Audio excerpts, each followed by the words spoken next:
Welcome. You're listening to the Malcontent News Russia-Ukraine War podcast, the show that cuts through the fog of war and updates you about the ongoing conflict in Ukraine. Don't forget to like, comment, and subscribe on Apple Podcasts, Spotify, and Google Podcasts. Hello, I'm Marina Yevshan, co-host of the Russia-Ukraine War Report podcast, and today is January the 25th, 2024. It's been 3,651 days since Russia's illegal occupation of Crimea on January 27, 2014, and 1 year and 336 days since Russia expanded its war of aggression against Ukraine. Today's podcast looks at events that happened yesterday. During the podcast, you will find the Russia-Ukraine war map helpful to visualize the areas discussed. There is a link in the podcast description. The Russia-Ukraine war report is compiled by our team from around the world. Today's report includes information from our direct contacts and journalists in Ukraine, the Russian Ministry of Defense and the Ukrainian General Staff of the Armed Forces of Ukraine morning reports, operational commands north, south and east of Ukraine, open source intelligence, our in-house team of analysts and geospatial experts, and pro-Ukrainian and pro-Russian male bloggers and social media channels with a track record of trying to be accurate. We have one mission: the truth, because the truth matters.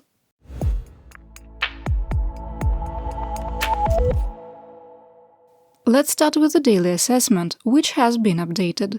1. In our assessment, unless the United States Senate creates a standalone Ukraine aid bill, additional US military and financial assistance to Ukraine in 2024 is extremely unlikely. 2. We further assess that the actions of Congress are now damaging the US global standing as a trusted ally of democratic states and will result in increased kinetic and hybrid warfare executed by Russia and its so-called axis of resistance with Belarus, North Korea, Iran and their proxies. 3. The armed forces of Ukraine are facing critical ammunition shortages, particularly air defense missiles and artillery rounds, that are directly impacting the ability to continue active defense operations along the entire line of conflict. 4. Despite Ukraine's declining combat potential, which is a direct result of blocked aid from the US and delayed aid from the European Union, we assess the use of active defense has resulted in marginal and tactical gains in several areas of operation over the past week. 5. We assess that Ukraine's decision to build a 1,000-kilometer-long static echelon defense is strategically sound. 6. We have high confidence that Ukrainian prisoners of war were not on a Russian Il-76 transport plane that was shot down 60 kilometers east-northeast of Belgorod, Russia. 7. Russian forces have established an operational objective to capture Chasiv Yar west of Bakhmut. 8. Russian commanders have put mission objectives over all other considerations and are committed to capturing the Avdiivka salient regardless of the cost. 9. We maintain that combat that closely resembles World War I trench warfare versus 21st century combined arms maneuver warfare will continue through meteorological winter, which ends on February the 29th. 10.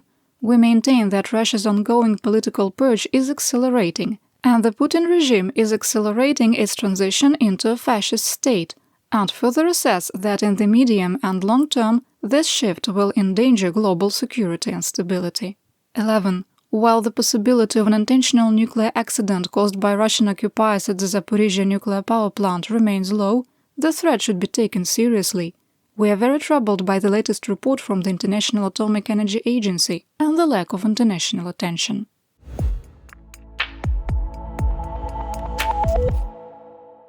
We begin in Kharkiv Oblast, in the Kupiansk area of operation, or AO. Mutual fighting was reported north and west of Sinkivka, with no change in the situation. In the city of Kharkiv, search and rescue operations ended after Russia attacked the city 3 times. 10 people were killed and 29 remain in hospital, with 3 in critical condition. Over the last week, Russian missile attacks have killed 16 and wounded another 78. 13 buildings, including a hospital and a historical building, have been destroyed. Northwest of Crimea in Luhansk Oblast, GSFU reported that Ukrainian forces repelled a Russian attack in the area of Makiyivka. West of Crimea, mutual fighting was reported east of Terny, and Ukrainian forces continued offensive operations east of Yampolivka. Southwest of Crimea, mutual fighting was reported near Dibrova, and GSFU reported that Russian forces attacked Ukrainian positions in the Serebryansky woods.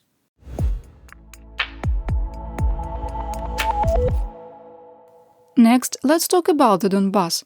In northeastern Donetsk in the Siverskaya, Russian mercenary mail blogger War Gonzo reported that Russian forces were on the offensive in the area of Spirne and Vesele, attempting to advance in the direction of Vyimka. In the Soledar-Rio, GSAFU reported that a Russian attack in the area of Yasukivka was repulsed. In the Bakhmut-Rio, fighting continued near Bogdanivka and east of Ivanivske, with no change in the situation. In the Klishivka-Rio, positional fighting continued north and east of Klishivka. And finally, in the Toretsk-New York-Rio, Armad claimed Ukrainian forces were on the offensive in the area of Shumy, which is on the northwestern edge of occupied Gorlivka. In southwestern Donetsk, Ukrainian forces have again stabilized their defensive lines in the Avdiivka-Rio. On the northern flank, War Gonzo reported that Russian troops continued their attempts to advance along the railroad grade southeast of Novobakhmutivka and east of Stepove. Fighting continued on the southeastern edges of Avdiivka. War Gonzo wrote, quote, "The breakthrough to Avdiivka from the southeast has not yet brought operational success to the Russian armed forces." Unquote. Russian troops continued their attempts to advance in the direction of Pervomaiske and Nevelske without success. In the Marinka-Rio, fighting continued east of Georgievka with no change in the situation. In the Vuhledar-Rio, Russian troops attacked the outskirts of Novomykhailivka from the south and the east 9 times, suffered losses, and retreated to their defensive positions. In the Staromlynivka-Rio, Russian troops tried to advance north of Novodonetsk and east of Staromayorsk without success.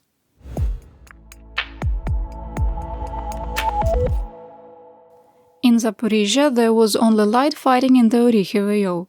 Russian sources reported there was positional fighting near Novopokrovka and west of Verbove, with no change in the situation. Mutual fighting was reported west of Robotine. Traitor and illegitimate governor of occupied Zaporizhzhia Vladimir Rogov reported Melitopol was attacked 3 times on January the 24th, and air defense was active. There was no other information, and weather conditions blocked satellite intelligence.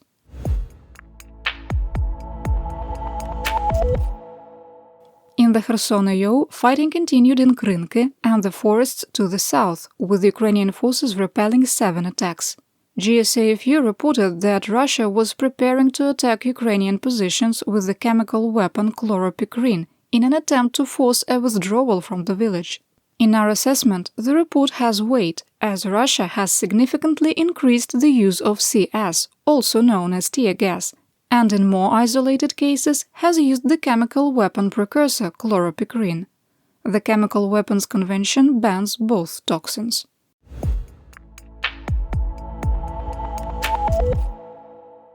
Here's what we know about the situation in the Black Sea, occupied Crimea, Mykolaiv and Odesa. In occupied Crimea, the Crimean Tatar insurgent organization Atesh documented the arrival of a Project 775 large landing ship at Sevastopol, with pictures showing it has a diesel paint scheme. Satellite images also showed that a network of booms once again protects the entrance to Sevastopol Bay to block surface and subsurface uncrewed vessels. Pens for military-trained dolphins were also replaced. The harbor defenses were destroyed in November during a historic superstorm. The city of Odessa was attacked by 14 Iranian-sourced Shahed-136 one-way drones, with 11 shot down. Drones hit an apartment tower and warehouses of an industrial facility, causing fires at both locations. 2 people were injured in the attack.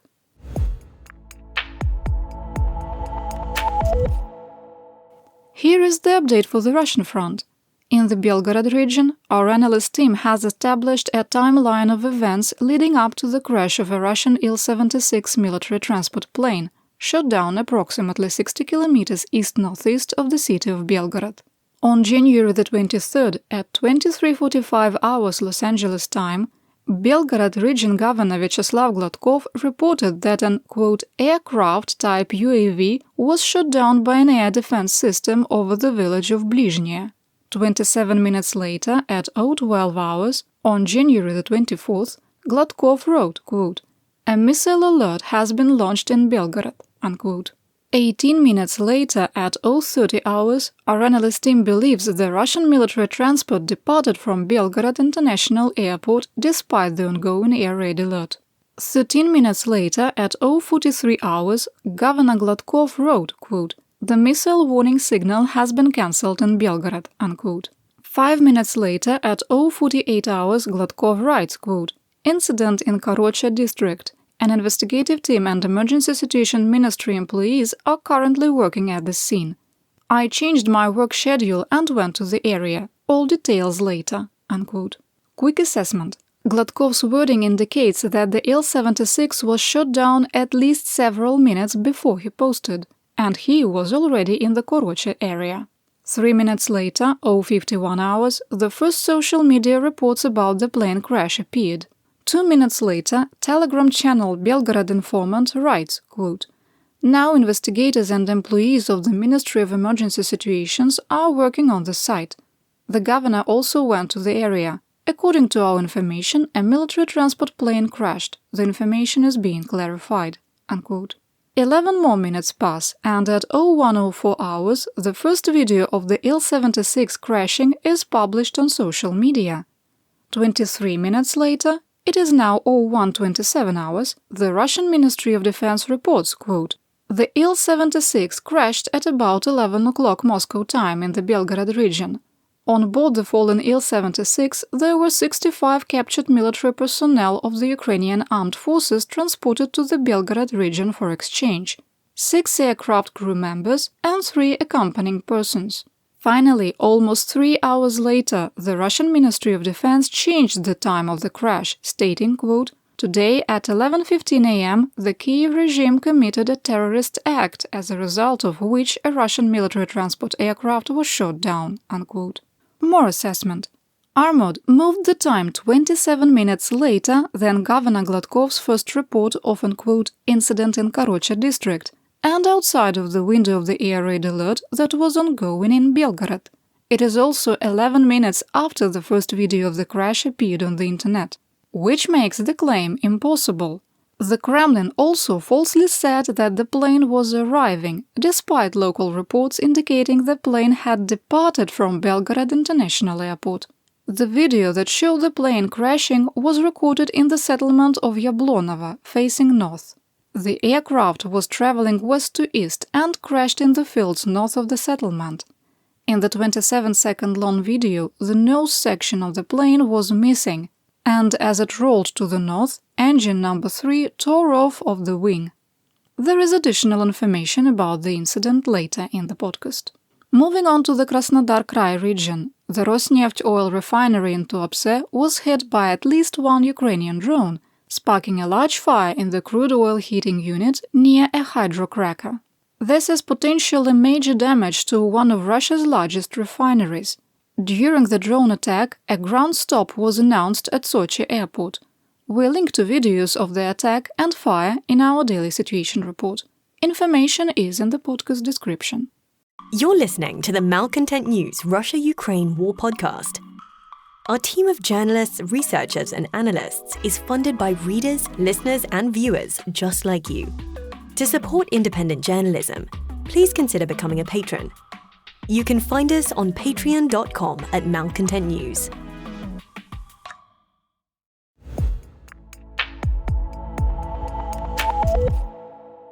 It was another very busy news day. Here is my Theaterwide update. On January the 24th, there were 50 combat clashes reported across Ukraine, indicating that the surge in attacks last week was meant to test Ukrainian defensive capabilities. The National Security Council Coordinator for Strategic Communications at the White House, John Kirby, told reporters, quote, "We don't see a lot of movement on the battlefront from east to south. Neither side is really making a lot of progress, and we are not seeing any major push by the Russians to some sort of ground offensive," unquote. As previously covered in the Russian front section, the Kremlin claimed that the Il-76 that was shot down was carrying Ukrainian prisoners of war for an exchange scheduled on January the 24th. The main Defense Intelligence Directorate of the Ministry of Defense of the Armed Forces of Ukraine, GUR, confirmed that an exchange was planned. Ukraine arrived as agreed, but Russia never showed up.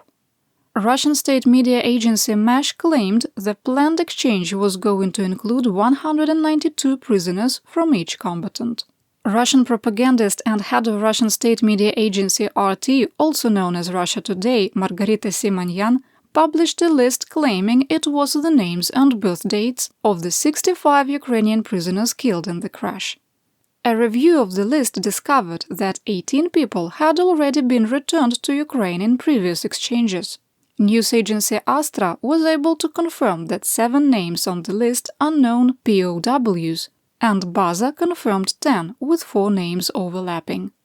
All 13 POWs that were identified are Azov-style defenders who surrendered on May 12, 2022, or were captured between February 24 and March 1, 2022.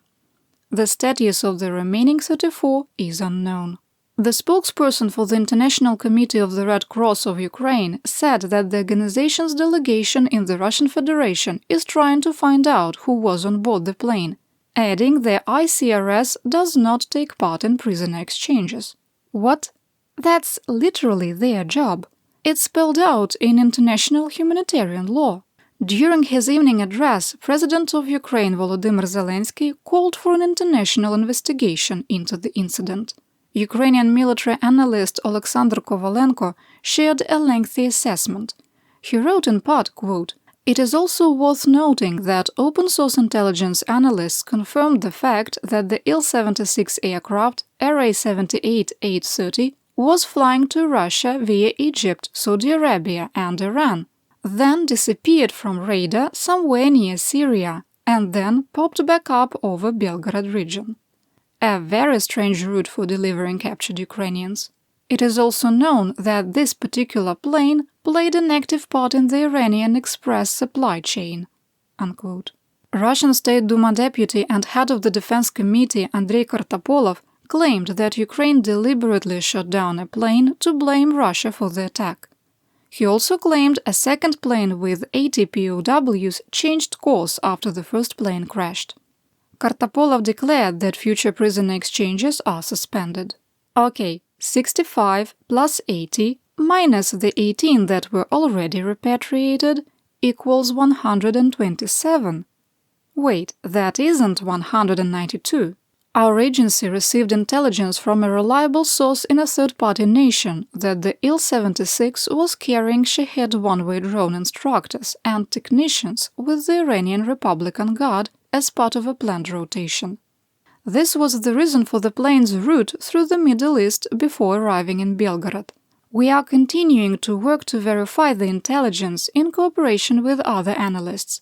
We currently have medium confidence in the veracity of the claim and high confidence in our source. Asked about the incident, National Security Council spokesperson Kirby told reporters, quote, "We have seen the reports, but we cannot confirm them. We are doing everything we can to get more data." Unquote. The Prime Minister of Ukraine, Denis Shmyhal, said that Ukrainian engineers were building a 3-echelon defensive line in all directions, and that tens of billions of hryvnias had already been allocated. After speaking with NATO Secretary-General Jens Stoltenberg, the Prime Minister of Hungary, Viktor Orban, announced that he would ask Parliament to ratify Sweden's accession to the NATO alliance and expressed his support. In an interview with German news agency Bild, the Minister of Foreign Affairs of Ukraine, Dmytro Kuleba, made an apparent swipe at the United States, saying, quote, "As crazy as it sounds, it seems that North Korea is a more effective partner for Russia than our friends who supply Ukraine with artillery ammunition. And that has to change. When it comes to making specific decisions, we see how our partners sometimes engage in endless discussions." Unquote. He also appealed once again for Taurus cruise missiles, adding, quote, "We don't need Taurus missiles to attack Moscow. We need Taurus to destroy Russian military infrastructure behind enemy lines in Ukraine." Unquote. The High Representative of the European Union for Foreign Affairs and Security Policy, Joseph Borrell, reiterated the need to increase military aid to Ukraine dramatically. Quote, "We must change the paradigm and move from supporting Ukraine on the principle of as long as necessary to fulfilling the task of increasing efforts so that Ukraine has everything until it wins."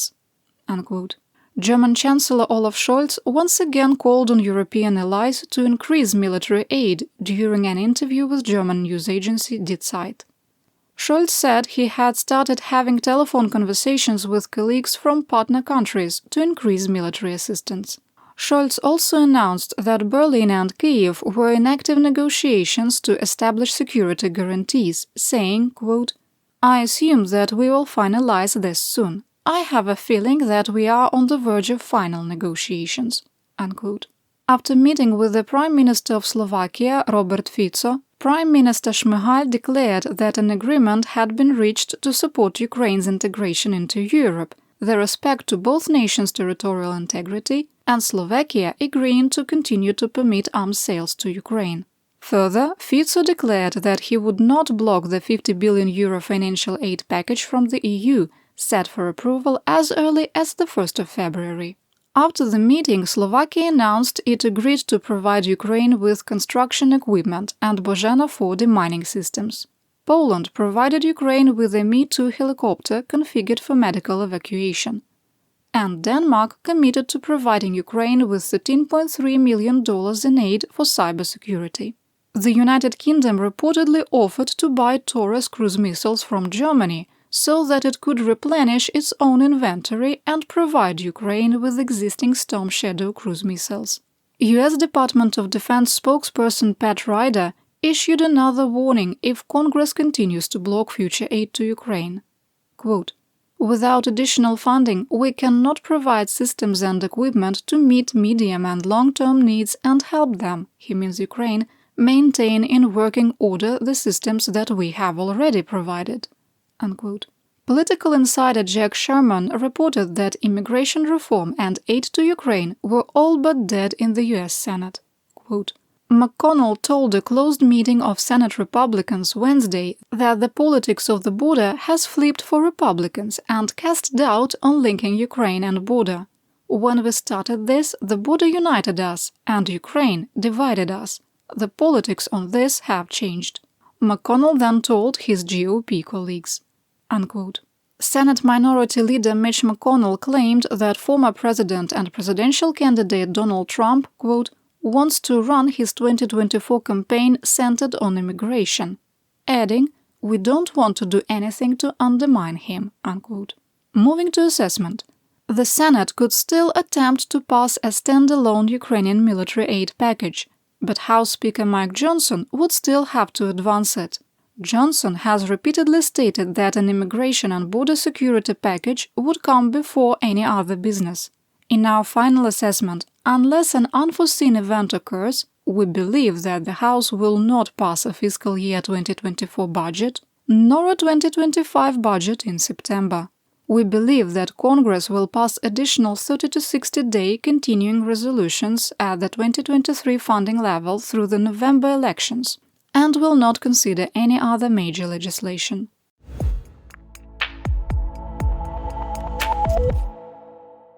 What's going on in the land of Mobiks, Mobilization and Mir? It's time for the Russia update. 3 members of the aircrew of the Il-76 that was shot down were identified: command pilot Stanislav Bezubkin, navigator Alexei Vysokin, and flight engineer Andrei Piluev. The crew belonged to the 117th Military Transport Aviation Regiment of Orenburg, Russia. Ukraine reported that foreign contract soldiers from Malaysia who don't speak Russian or Ukrainian are in the rear areas of occupied Donetsk undergoing military training to fight for Russia.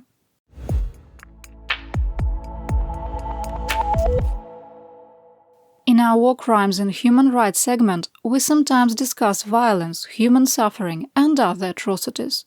Today's report has mild descriptions of torture.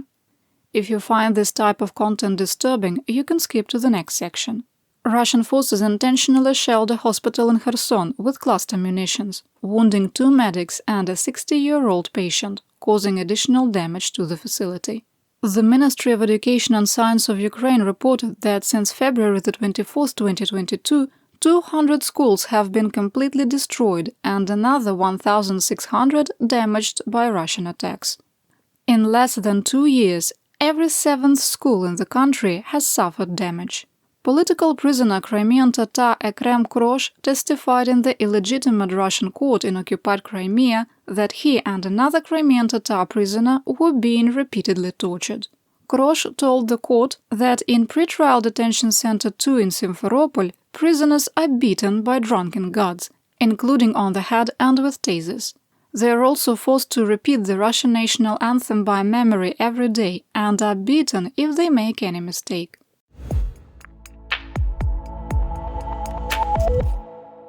Finally, a couple of updates in geopolitics and economics. The Ministry of Foreign Affairs of Russia announced it was terminating its cooperative border agreement with Finland. Binance, the largest cryptocurrency exchange in the world, announced it would stop all transactions using rubles on January the 31st. The exchange has given clients a week to convert their rubles into another cryptocurrency or withdraw them from their accounts. And that's what we know. Your support of my home, Ukraine, helps us make history and protect the future for all. You've been listening to the Malcontent News Russia-Ukraine War podcast. To help keep us independent, please consider providing financial support by becoming a patron. Want on-demand news in your hand? Download the Google News app and make Malcontent News one of your favorites to receive breaking news updates. Thank you for listening.